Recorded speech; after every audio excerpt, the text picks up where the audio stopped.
जब कभी दरबार में अकबर और बीरबल अकेले होते थे तो किसी न किसी बात पर बहस छिड़ जाती थी। एक दिन बादशाह अकबर बैंगन की सब्जी की खूब तारीफ कर रहे थे। बीरबल भी बादशाह की हाँ में हाँ मिला रहे थे। इतना ही नहीं, वह अपनी तरफ से भी दो चार वाक्य बैंगन की तारीफ में कह देते थे। अचानक बादशाह अकबर के दिल में आया कि देखें बीरबल अपनी बात को कहाँ तक निभाते हैं। यह सोचकर बादशाह बीरबल के सामने बैंगन की बुराई करने लगे। बीरबल भी उनकी हाँ में हाँ मिलाने लगे कि बैंगन खाने से शारीरिक बीमारियां हो जाती हैं इत्यादि। बीरबल की बात सुनकर बादशाह अकबर हैरान हो गए और बोले, बीरबल, तुम्हारी इस बात का यकीन नहीं किया जा सकता। कभी तुम बैंगन की तारीफ करते हो और कभी बुराई करते हो। जब हमने इसकी तारीफ की तो तुमने भी इसकी तारीफ की, और जब हमने इसकी बुराई की तो तुमने भी इसकी बुराई की। आखिर ऐसा क्यों? बीरबल ने नरम लहजे में कहा, बादशाह सलामत, मैं तो आपका नौकर हूँ, बैंगन का नौकर नहीं। बीरबल ने अकबर से कहा, सर, जब तक आपका सवाल खत्म नहीं हो जाता मैं उत्तर नहीं दूंगा। अकबर हैरान होकर पूछा, लेकिन क्यों? बीरबल हंसते हुए जवाब दिया, क्योंकि आपके सवालों का अंत नहीं होता, जैसा कि हमेशा कुछ नया सवाल होता रहता है। अकबर ने बीरबल से पूछा, बीरबल, तुम जो भी सपने में देखते हो वह सच होता है क्या? बीरबल ने मुस्कराते हुए उत्तर दिया, नहीं हुजूर, वरना हर रात हम यही सोचते कि कहीं आपकी राजधानी अमरी हो गई होती। राजा अकबर ने बीरबल से कहा, बीरबल, मुझे एक 1500 वाट की कहानी सुनाओ। बीरबल मुस्कराए, हुजूर, एक बार की बात है, एक गांव में एक आदमी ने एक 1500 वाट का बल्ब बनाया था। राजा चकित होकर पूछा, वाह, फिर वो क्या हुआ? बीरबल हंसते हुए जवाब दिया, राजा, उसने सबसे पहले रात में देखा कि उसके पड़ोसी के तमाम चोरीचकारी का खुलासा हो गया, क्योंकि उसका बल्ब पूरे गांव को रौंदते खड़ा कर देता था। अकबर ने बीरबल से कहा, बीरबल, मुझे एक और मनोरंजक कहानी सुनाओ। बीरबल ने कहा, हुजूर, एक समय की बात है, एक गांव में एक आदमी ने बहुत बड़ी बैलगाड़ी बनाई, लेकिन उसे रोज बहुत मुश्किल से चलानी पड़ती थी। राजा ने हैरानी से पूछा, क्यों? बीरबल मुस्कराए, क्योंकि उस बैलगाड़ी की चाल मुश्किल थी, परंतु उस आदमी ने कभी हार नहीं मानी, और अंत में उसने सीखा कि जीवन में सफलता के लिए कभी कभी हमें अपनी चाल को बदलना पड़ता है। राजा अकबर ने बीरबल से कहा, बीरबल, मुझे एक बहुत लंबी और रोचक कहानी सुनाओ, जिसमें हंसी भी हो और सिख भी। बीरबल ने कहा, हुजूर, एक समय की बात है, दिल्ली के बाग में एक सुंदर बगीचा था, जिसमें एक अद्भुत गुलाब का फूल खिला हुआ था। राजा बीरबल की बातों में खो गए। फिर क्या हुआ? बीरबल हंसते हुए बोले, यह गुलाब बगीचे की सबसे खूबसूरती था, परंतु एक दिन एक बच्चा आकर उसे देखकर बगीचे के माली से पूछता है, ये गुलाब कितने समय में खिला है? राजा आश्चर्य से पूछता है, फिर बच्चा क्या कहता है? बीरबल मुस्कुराते हुए कहते हैं, बच्चा माली से कहता है, जब यह गुलाब बना था तब तुमने इसे देखा क्या? राजा अकबर हंसते हुए कहते हैं, हाँ, यह सिख क्या है? बीरबल विचारपूर्ण रूप से उत्तर देते हैं, हुजूर, गुलाब की खूबसूरती को देखने के लिए हमें समय की महत्वपूर्णता समझनी चाहिए, और जीवन की सबसे अद्भुत चीजें हमें वहाँ मिलती हैं जहाँ हम ध्यान देते हैं, न कि तेजी से गुजरते हुए उन्हें नजरअंदाज करते हैं। एक छोटे से गांव में रहने वाली एक छोटी सी लड़की मीरा थी, जो किताबों के प्रति अपनी बहुत शौकीन थी। गांव में उसके पास कोई गणित या विज्ञान की किताबें नहीं थी, लेकिन उसने कभी हार नहीं मानी। मीरा ने गांव के शिक्षक से कहा, मुझे अपनी पढ़ाई में आगे बढ़ना है। शिक्षक ने उसे गांव के बाहर की नगरी में एक पुस्तकालय के बारे में बताया। मीरा ने अपने सपने को पूरा करने के लिए जुट जाने का निर्णय लिया और पुस्तकालय की यात्रा शुरू की। वहां उसने बहुत सी नई और ज्ञानवर्धन करने वाली किताबें पाईं। मीरा ने अपनी पढ़ाई में जुटाए गए ज्ञान को अपने गांव के बच्चों के साथ साझा करने का निर्णय लिया। उसने गांव में एक छोटी सी पढ़ाई की कक्षा बनाई और बच्चों को मौलिक विज्ञान और गणित की शिक्षा देना शुरू किया। मीरा ने अपने सपने को जीवंत किया और उसने अपने गांव के बच्चों को नई दिशा दिखाई। उसकी मेहनत और संघर्ष ने न केवल उसे बल्कि पूरे गांव को एक नया दृष्टिकोण प्रदान किया और उसने बच्चों में ज्ञान का प्यार बुढ़ाया। एक गांव में रहने वाला एक छोटा सा लड़का नील अपने पिताजी के साथ एक छोटे से खेत में मिलकर काम करता था। उसका सपना था कि वह एक दिन बड़ा किसान बनेगा और अपने गांव को नई तकनीकों से सुसज्जित करेगा। नील ने खेती में नए तरीकों का प्रयोग करने का निर्णय किया और वह खेतों में सुधार के लिए नई तकनीकों का अध्ययन करने लगा। उसने जल, मिट्टी और वन्यजीवन के साथ संवेदनशीलता से खेती करने का एक नया तरीका विकसित किया। एक दिन गांव में एक किसान महोत्सव हुआ, जहां नील ने अपनी नई तकनीकों से सुसज्जित हुए खेतों को प्रदर्शित किया। उसकी नई तकनीकें गांव वालों को हैरान कर देने वाली थी और उसे सराहा गया। नील की मेहनत और नए तकनीकों का प्रयोग ने गांव की खेती को बदल दिया और सभी किसानों को नए और सुधारित तरीकों से खेती करने का सा बदला। नील ने अपने सपने को हकीकत में बदलकर दिखाया कि मेहनत, नई सोच और संघर्ष के माध्यम से कोई भी अपने लक्ष्यों को प्राप्त कर सकता है। एक छोटे से गांव में एक छोटा सा बच्चा रहता था जिसका नाम सोना था। सोना गांव की मात्रा पाठशाला में पढ़ाई करता था और उसका सपना था कि वह एक दिन वैज्ञानिक बनेगा। वह रोज शिक्षक से नए चीजों के बारे में पूछता और खुद भी उन्हें अपने उत्तरों के साथ साझा करता था। उसकी मेहनत और उत्साह ने उसे गांव के अन्य बच्चों में अलग बना दिया। एक दिन गांव में एक विज्ञान मेला हुआ, जहां छात्रों को अपने आविष्कारों को प्रदर्शित करने का अवसर मिला। सोना ने वहां अपनी नई आविष्कारशील यंत्र प्रस्तुत की, जो गांव के लोगों के जीवन को सुधारने में मदद कर सकती थी। उसका आविष्कार बड़ी प्रशंसा प्राप्त करता है और उसे एक विशेष पुरस्कार से नवाजा जाता है। इससे सोना का सपना पूरा हो जाता है और वह एक वैज्ञानिक बनकर गांव की ऊर्जा समस्याओं का समाधान करता है। इस कहानी से हमें ये सीखने को मिलता है कि छोटे से गांव में भी अगर कोई सही दिशा में मेहनत करे और सपनों की पूर्ति के लिए समर्थ हो, तो वह किसी भी क्षेत्र में सफल हो सकता है। बहुत समय पहले की बात है। एक छोटे से गांव में एक गरीब लड़का रहता था, जिसका नाम राजू था। राजू का सपना था कि वह एक दिन बड़ा आदमी बनेगा और अपने परिवार को सुखी जीवन दिलाएगा। वह गरीबी के बावजूद भी कभी हार नहीं मानता था और मेहनत में विश्वास रखता था। एक दिन उसने एक पुराने पुस्तक में पढ़ा कि शिक्षा से सब कुछ मुमकिन है। राजू ने अपने जीवन को सुधारने का निर्णय किया और स्कूल जाना शुरू किया। उसने मेहनत और समर्पण से अपनी पढ़ाई को पूरा किया और अच्छे अंक प्राप्त किए। धीरे धीरे राजू ने एक अच्छे कंप्यूटर इंजीनियर बनने का सपना देखा और उसने मेहनत और उत्साह से अपने लक्ष्य की ओर बढ़ते हुए अच्छे ग्रेड्स हासिल किए। आज राजू एक सफल कंप्यूटर इंजीनियर बन गए हैं और उनका सपना सच हुआ है। उन्होंने अपने परिवार को सुखी जीवन दिलाया है और गांव के बच्चों को पढ़ाई के महत्व का सिखाते हैं। राजू की कहानी हमें ये सिखाती है कि मेहनत, समर्पण और उम्मीद से हम किसी भी मुश्किल को पार कर सकते हैं। एक समय की बात है, एक छोटे से गांव में एक आलसी लड़का रहता था जिसका नाम अर्जुन था। अर्जुन ने कभी भी मेहनत नहीं की और हमेशा अपने दोस्तों के साथ समय बर्बाद करता रहता था। एक दिन गांव में एक वृष्टि हुई और सभी लोगों ने अपने खेतों को जलाकर बुआई करना शुरू किया, परंतु अर्जुन ने इसे ध्यान नहीं दिया। उसने सोचा कि खेती करने में क्या फर्क पड़ता है, उसे तो अपना मनोरंजन चाहिए। जब फसलें पूरी हो गईं, तो लोगों ने देखा कि अर्जुन का खेत खाली है और वह अब पछता रहा है। गांव वाले ने उसे समझाया कि मेहनत के बिना सफलता मुमकिन नहीं है और उसे अपनी गलती समझाई। अर्जुन ने उस दिन से मेहनत करना शुरू किया और उसने देखा कि कठिनाइयों को पार करना और मेहनत से ही सफलता मिलती है। उसकी इस सीख ने उसे नई दिशा में बदल दिया और उसने अपने जीवन को सकारात्मक रूप से बदला। गौतम बुद्ध सिद्धार्थ नामक राजकुमार नेपाल के लुम्बिनी नगर में जन्मे थे। उनके पिता का नाम शुद्धोधन था और माता का नाम माया था।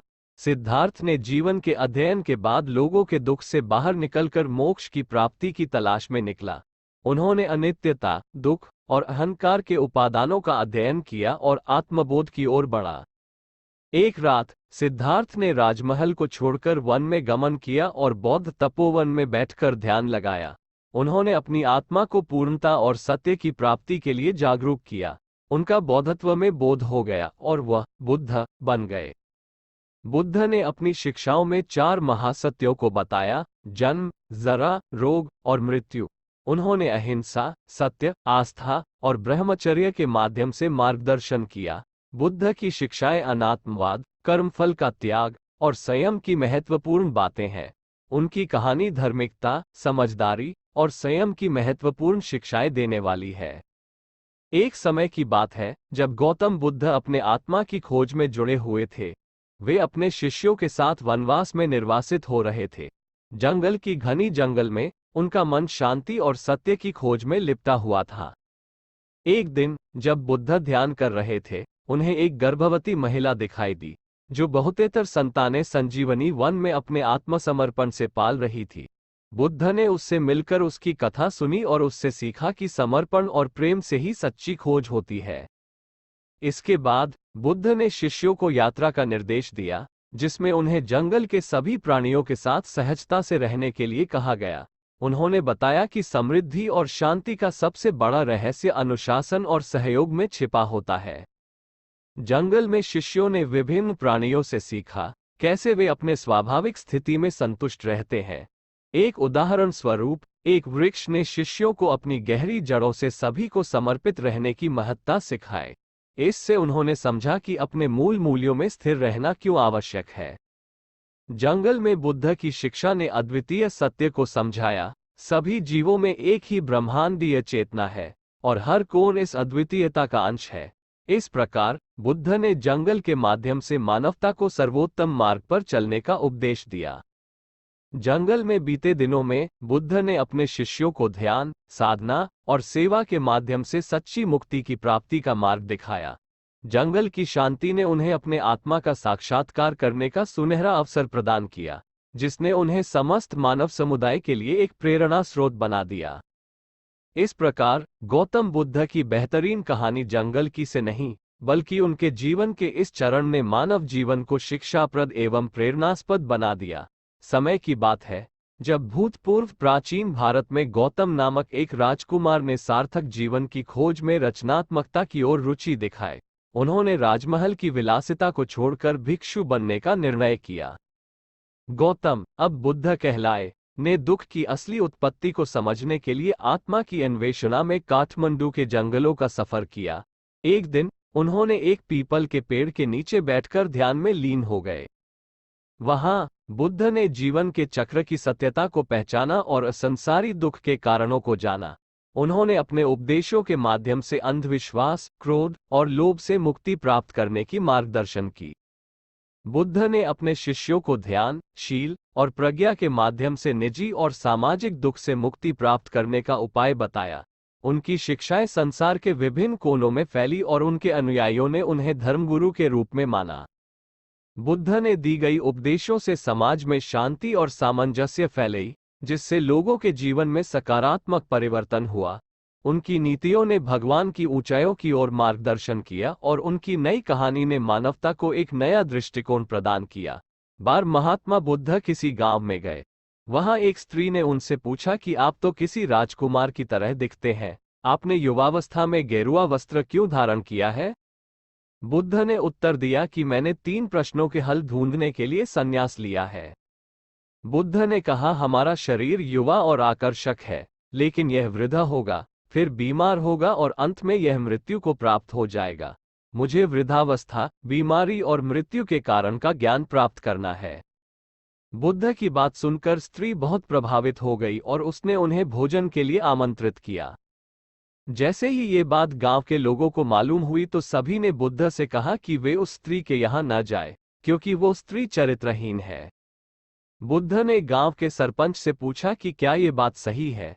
सरपंच ने भी गांव के लोगों की बात में सहमति जताई। तब बुद्ध ने सरपंच का एक हाथ पकड़कर कहा कि अब ताली बजाकर दिखाओ। इस पर सरपंच ने कहा कि यह असंभव है, एक हाथ से ताली नहीं बज सकती। बुद्ध ने कहा कि ठीक इसी प्रकार कोई स्त्री अकेले ही चरित्रहीन नहीं हो सकती है।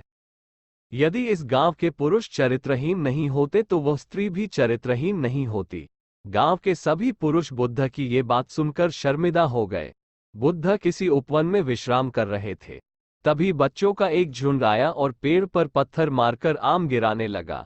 एक पत्थर बुद्ध के सर पर लगा और उससे खून बहने लगा। बुद्ध की आंखों में आंसू आ गए।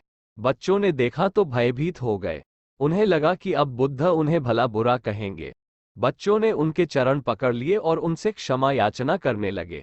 उनमें से एक बच्चे ने कहा, हमसे बड़ी भूल हो गई है। मेरी वजह से आपको पत्थर लगा और आपके आंसू आ गए। इस पर बुद्ध ने कहा, बच्चों, मैं इसलिए दुखी हूं कि तुमने आम के पेड़ पर पत्थर मारा तो पेड़ ने बदले में तुम्हें मीठे फल दिए, लेकिन मुझे मारने पर मैं तुम्हें सिर्फ भय दे सका। परिश्रम के साथ धैर्य भी। एक बार भगवान बुद्ध अपने अनुयायियों के साथ किसी गांव में उपदेश देने जा रहे थे। उस गांव से पूर्व ही मार्ग में उन लोगों को जगह जगह बहुत सारे गड्ढे खोदे हुए मिले। बुद्ध के एक शिष्य ने उन गड्ढों को देखकर जिज्ञासा प्रकट की, आखिर इस तरह गधे का खुदे होने का तात्पर्य क्या है? बुद्ध बोले, पानी की तलाश में किसी व्यक्ति ने इतने गड्ढे खोदे हैं। यदि वो धैर्यपूर्वक एक ही स्थान पर गड्ढा खोदता तो उसे पानी अवश्य मिल जाता, पर वह थोड़ी देर गड्ढा खोदता और पानी न मिलने पर दूसरा गड्ढा खोदना शुरू कर देता। व्यक्ति को परिश्रम करने के साथ धैर्य भी रखना चाहिए। महात्मा बुद्ध प्रवचन सभा में आकर मौन बैठ गए। शिष्य समुदाय उनके इस मौन के कारण चिंतित हुए कि कहीं वे अस्वस्थ तो नहीं है। आखिर एक शिष्य ने पूछ ही लिया, भंते, आप आज इस तरह मौन क्यों हैं? वे नहीं बोले तो दूसरे शिष्य ने फिर पूछा, गुरुदेव, आप स्वस्थ तो हैं? बुद्ध फिर भी मौन ही बैठे रहे। इतने में बाहर से एक व्यक्ति ने जोर से पूछा, आज आपने मुझे धर्मसभा में आने की अनुमति क्यों नहीं दी? बुद्ध ने कोई उत्तर नहीं दिया और आंखें बंद कर ध्यानमग्न हो गए। वह बाहर खड़ा व्यक्ति और जोर से बोला, मुझे धर्मसभा में क्यों नहीं आने दिया जा रहा है? धर्मसभा में बैठे बुद्ध के शिष्यों में से एक ने उसका समर्थन करते हुए कहा, भंते, उसे धर्मसभा में आने की अनुमति प्रदान कीजिए। महात्मा बुद्ध ने आंखें खोली और बोले, नहीं, उसे अनुमति नहीं दी जा सकती है क्योंकि वह अछूत है। अछूत? मगर क्यों? सारे शिष्य सुनकर आश्चर्य में पड़ गए कि भंते, ये छुआछूत कब से मानने लग गए? महात्मा बुद्ध ने शिष्य समुदाय के मन के भावों को ताड़ते हुए कहा, हाँ, वो अछूत है। वो आज अपनी पत्नी से लड़कर आया है। क्रोध से जीवन की शांति भंग होती है। क्रोधी व्यक्ति मानसिक हिंसा करता है। इस क्रोध के कारण ही शारीरिक हिंसा होती है। क्रोध करने वाला अछूत होता है क्योंकि उसकी विचार तरंगे दूसरों को भी प्रभावित करती हैं। उसे आज धर्मसभा से बाहर ही रहना चाहिए। उसे वहां खड़े रहकर पश्चाताप की अग्नि में तपकर शुद्ध होना चाहिए। शिष्यगण समझ गए कि अस्पृश्यता क्या है और अछूत कौन है। उस व्यक्ति को भी बहुत पश्चाताप हुआ। उसने कभी भी क्रोध न करने का प्रण लिया। बुद्ध ने उसे धर्मसभा में आने की अनुमति प्रदान की। मुख्य पृष्ठ, गौतम बुद्ध से संबंधित कहानियां। कवि। एक होरीराम ने दोनों बैलों को सानी पानी देकर अपनी स्त्री धनिया से कहा, गोबर को ऊख गोड़ने भेज देना, मैं न जाने कब लौटूं, जरा मेरी लाठी दे दे। धनिया के दोनों हाथ गोबर से भरे थे। उपले पात कर आई थी। बोली, अरे, कुछ रस पानी तो कर लो, ऐसी जल्दी क्या है? होरी ने अपने झुर्रियों से भरे हुए माथे को सिकोड़कर कहा, तुझे रस पानी की पड़ी है। मुझे ये चिंता है कि अबेर हो गई तो मालिक से भेंट न होगी। स्नान पूजा करने लगेंगे तो घंटों बैठे बीत जाएगा। इसी से तो कहती हूं, कुछ जलपान कर लो, और आज न जाओगे तो कौन हर्ज होगा। अभी तो परसों गए थे। तू जो बात नहीं समझती उसमें टान क्यों अड़ाती है भाई? मेरी लाठी दे दे और अपना काम देख। यह इसी मिलते जुलते रहने का प्रसाद है कि अब तक जान बची हुई है। नहीं, कहीं पता न लगता कि किधर गए। गांव में इतने आदमी तो हैं, किस पर बेदखली नहीं आई, किस पर कुड़की नहीं आई। जब दूसरे के पांवों तले अपनी गर्दन दबी हुई है तो उन पांवों को सहलाने में ही कुशल है। धनिया इतनी व्यवहार कुशल न थी। उसका विचार था कि हमने जमींदार के खेत जोते हैं तो वह अपना लगान ही तो लेगा। उसकी खुशामद क्यों करें, उसके तलवे क्यों सहलाएं? यद्यपि अपने विवाहित जीवन के इन 20 वर्षों में उसे अच्छी तरह अनुभव हो गया था कि चाहे कितनी ही कतर ब्योत करो, कितना ही पेट तन काटो, चाहे एक एक कौड़ी को दांत से पकड़ो, मगर लगान बेबाक होना मुश्किल है। फिर भी वह हार न मानती थी और इस विषय पर स्त्री पुरुष में आए दिन संग्राम छिड़ा रहता था।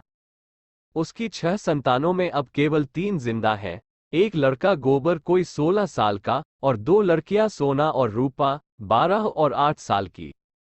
3 लड़के बचपन ही में मर गए।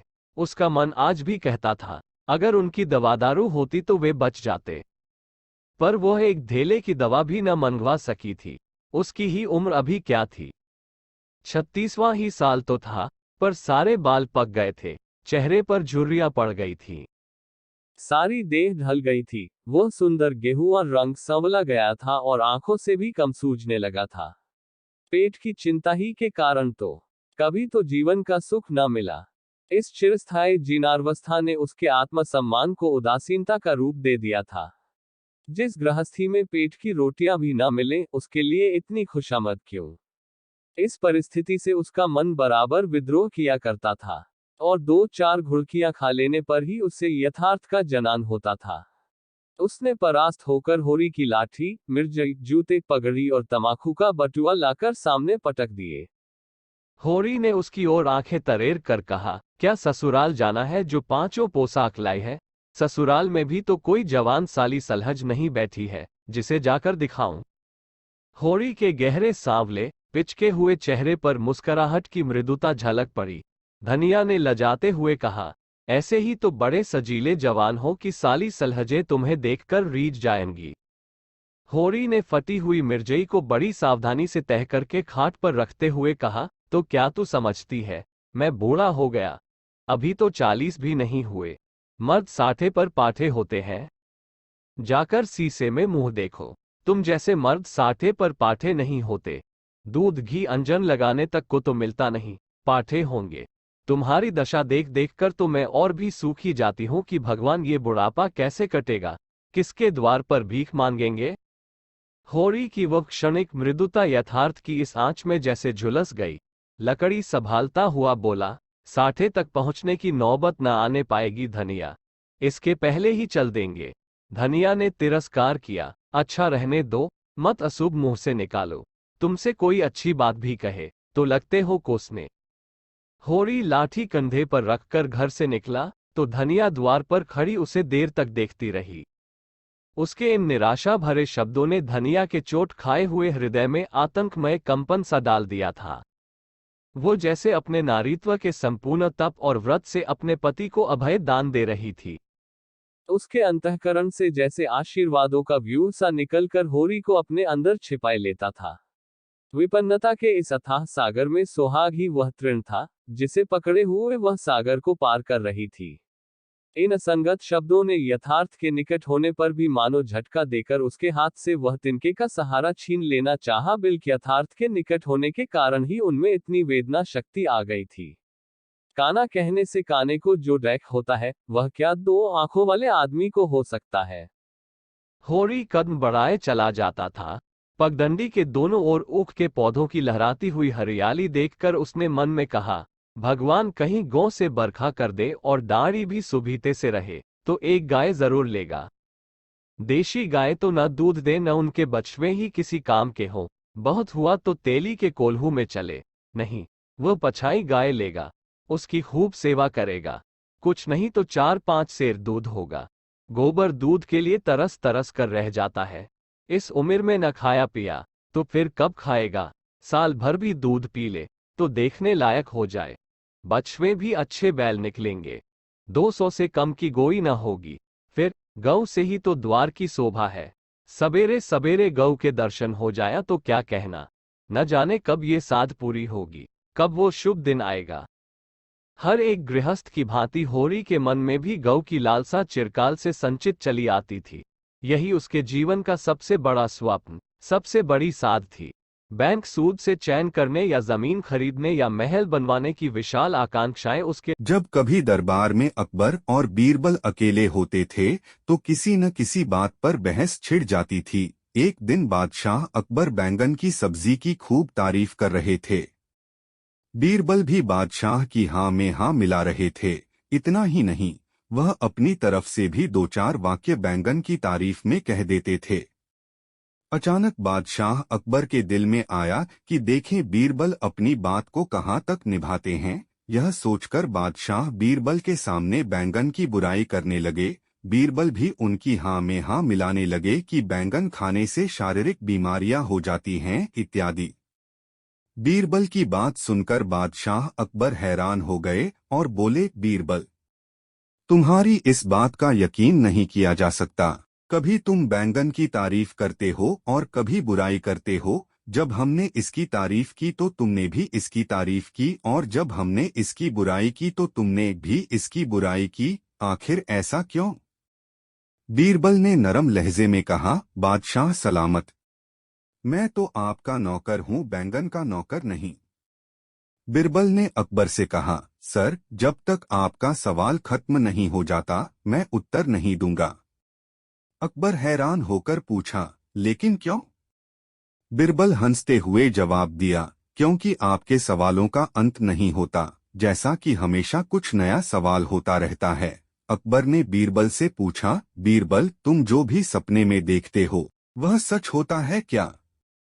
बीरबल ने मुस्कराते हुए उत्तर दिया, नहीं हुजूर, वरना हर रात हम यही सोचते कि कहीं आपकी राजधानी अमरी हो गई होती। राजा अकबर ने बीरबल से कहा, बीरबल, मुझे 1500 वाट की कहानी सुनाओ।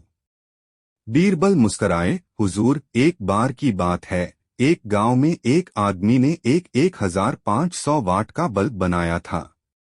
राजा चकित होकर पूछा, वाह, फिर वो हुआ? बीरबल हंसते हुए जवाब दिया, राजा, उसने सबसे पहले रात में देखा कि उसके पड़ोसी के तमाम चोरीचकारी का खुलासा हो गया, क्योंकि उसका बल्ब पूरे गांव को रोंगटे खड़ा कर देता था। अकबर ने बीरबल से कहा, बीरबल, मुझे एक और मनोरंजक कहानी सुनाओ। बीरबल ने कहा, हुजूर, एक समय की बात है, एक गांव में एक आदमी ने बहुत बड़ी बैलगाड़ी बनाई, लेकिन उसे रोज बहुत मुश्किल से चलानी पड़ती थी।